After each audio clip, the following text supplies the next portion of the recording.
Olá!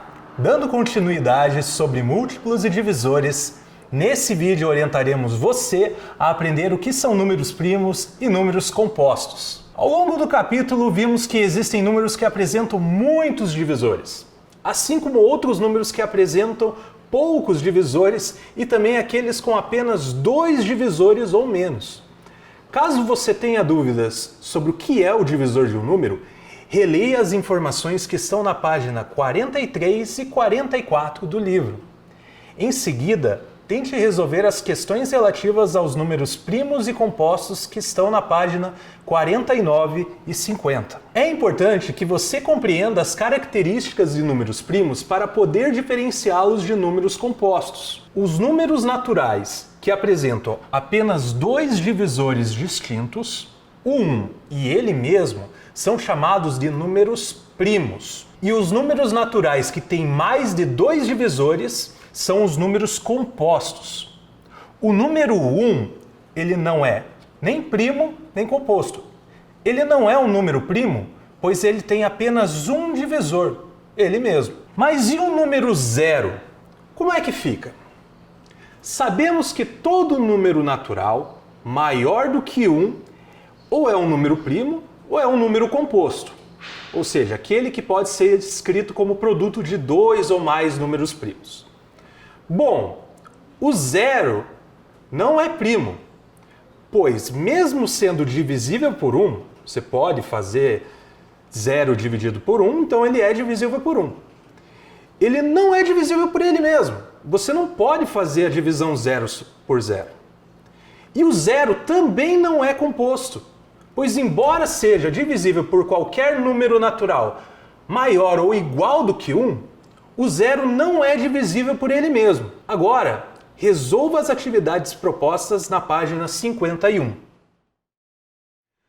Nós vimos que todo número composto pode ser escrito como produto de 2 ou mais números primos.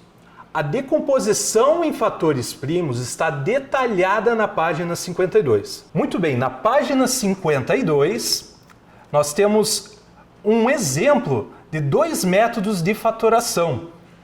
Como decompomos um número em fatores primos. Como fazemos isso? Eu coloquei no quadro um exemplo, o mesmo exemplo que está no livro, o número 160. Nós usamos 2 métodos para fatorarmos esse número. O primeiro é decompor em fatores.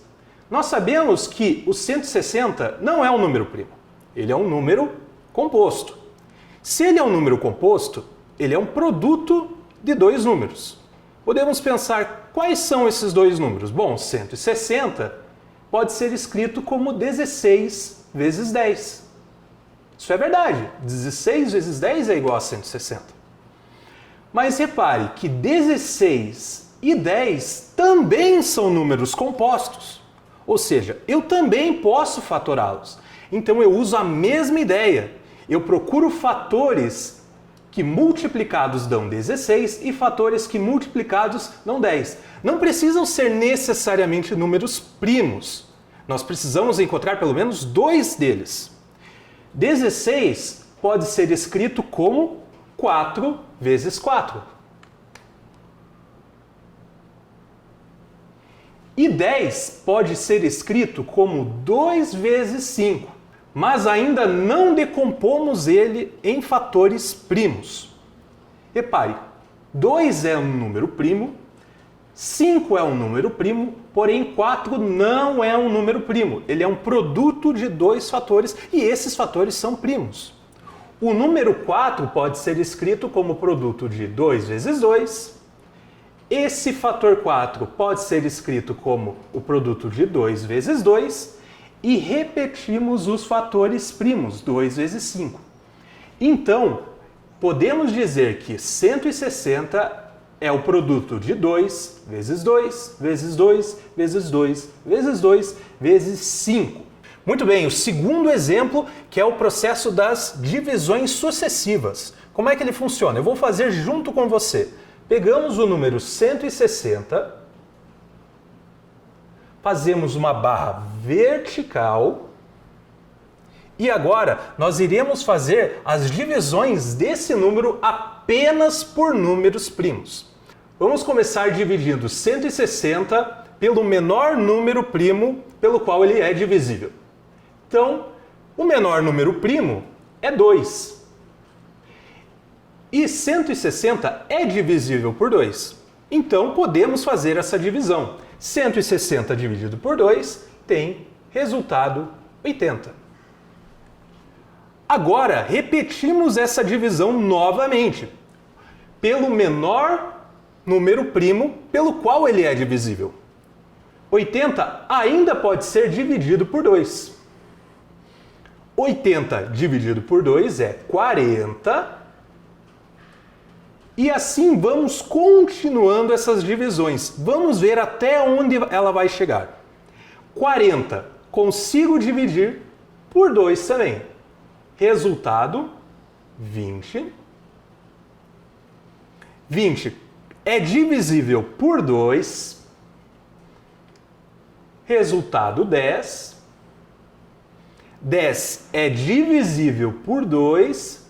Resultado, 5.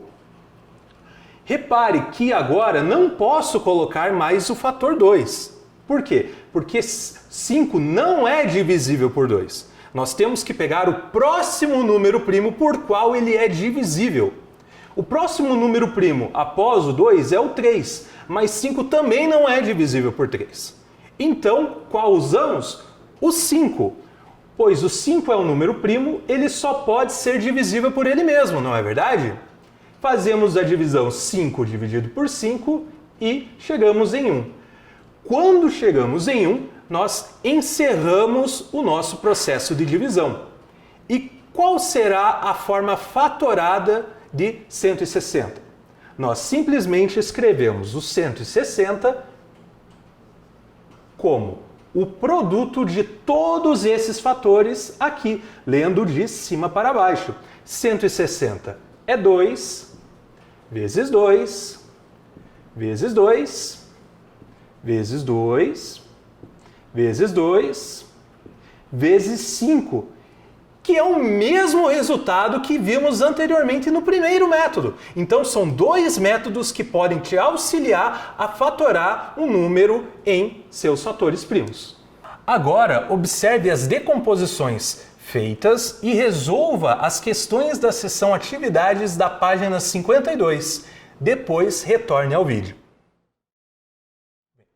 Agora vá para o livro de atividades e resolva as atividades 38 a 46, que estão nas páginas 28 e 29.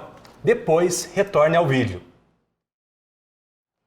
Agora, para verificar se você está craque no assunto estudado nesse capítulo, preencha a seção Organize as Ideias, da página 52. Em seguida, acesse o QR Code que está nessa mesma seção. E divirta-se com o jogo da corrida dos múltiplos e divisores. Depois, retorne ao vídeo. Também resolva as atividades propostas na seção Hora de Estudo, na página 53. Será necessário usar o seu caderno. Depois de responder as questões, retorne ao vídeo. Caro estudante, após resolver as questões do livro didático, acesse a trilha dos múltiplos e divisores do Positivo On, faça as atividades de avaliação e explore os dois jogos que compõem o Saiba Mais. Chegamos ao fim desse vídeo. Vamos conseguir passar por isso juntos. Você consegue. Bons estudos, se cuide e até a próxima!